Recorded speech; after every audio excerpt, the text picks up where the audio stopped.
आषाढ़ मास के शुक्ल पक्ष की प्रतिपदा यानी 6 जुलाई से गुप्त नवरात्रि शुरू हो गई है। 15 जुलाई को बढ़ेली नवमी पर गुप्त नवरात्रि खत्म होगी। इन दिनों में देवी सती की 10 महाविद्याओं के लिए विशेष साधना की जाती है। ये साधनाएं तंत्र मंत्र से जुड़े साधक करते हैं।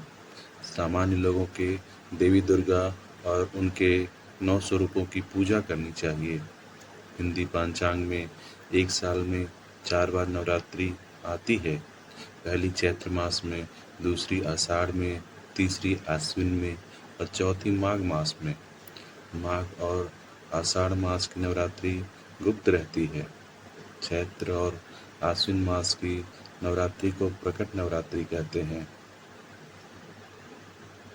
ये हैं देवी सती की 10 महाविद्याएं।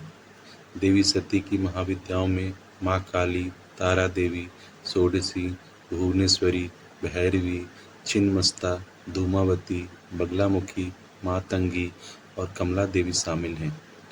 2 ऋतुओं के संधि काल में आती है नवरात्रि। नवरात्रि का संबंध ऋतुओं से है। जब 2 ऋतुओं का संधि काल रहता है उस समय देवी पूजा का यह पर्व मनाया जाता है। संधि काल यानी एक ऋतु के खत्म होने का और दूसरी ऋतु के शुरू होने का समय। एक साल में 4 बार ऋतुओं के संधि काल में नवरात्रि आती है। आषाढ़ मास की नवरात्रि के समय ग्रीष्म ऋतु खत्म होती है और वर्षा ऋतु शुरू होती है।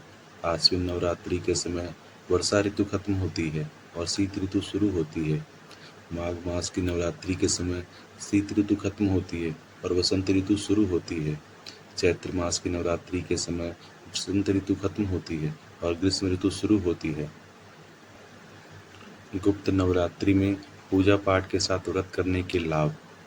आयुर्वेद के अनुसार व्रत उपवास करने से हमारे पाचन तंत्र को आराम मिलता है।